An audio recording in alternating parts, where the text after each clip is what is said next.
female fat distribution. So we know what this is. Men, they have a little bit different way of storing their fat, right? Us men store fat around our middle. You women tend to store fat lower down. You tend to store fat in the hips, butt, and thighs. One of the things that really frustrates women in general is that even oftentimes when they try to lose weight or burn fat, what they find happening is that their upper body gets smaller, their arms get smaller, their waist gets smaller, and their hips, thighs, and butt stay the same, and in some cases get bigger, or they do change, but they don't change to the same degree. And so I wanted to give you a little bit of background on why that is the case and what you can do to deal with it. The first thing you need to understand is you need to understand a little bit about cells. And so what I'm going to do is I'm going to draw a cell out here for you.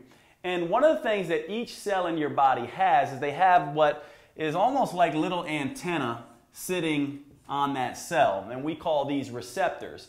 They're literally like antennas for, almost like, a TV antenna, one of those old TV antennas that they're trying to pick up a signal. And the signal that they're trying to pick up is signals from hormones. So all these hormones out here, different types of hormones, that are out here, will fit these receptors almost like a lock in a key.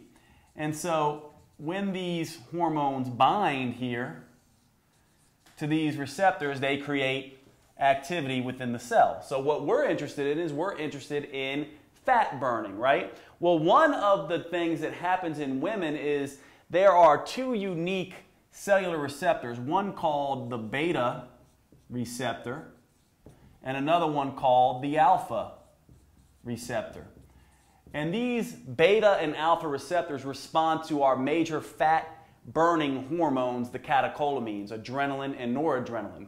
So the interesting thing about that, though, is when the catecholamines bind the beta receptors, you get increased fat burning.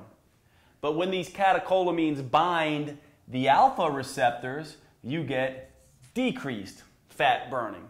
Here is what is very interesting. Women tend to have a lot more alpha receptors in the lower body than they do beta receptors. So they have a ton of these alpha receptors sitting on the cell and only a few of these beta receptors. And that is why when you start to change your diet, begin to exercise, begin to go on a fat loss plan, it is going to be slow going in the lower body because you have all these alpha receptors. So you might say, well, why is that, Jade? Part of the reason that is because estrogen, the hormone estrogen for females, tends to upregulate alpha receptors in the lower body.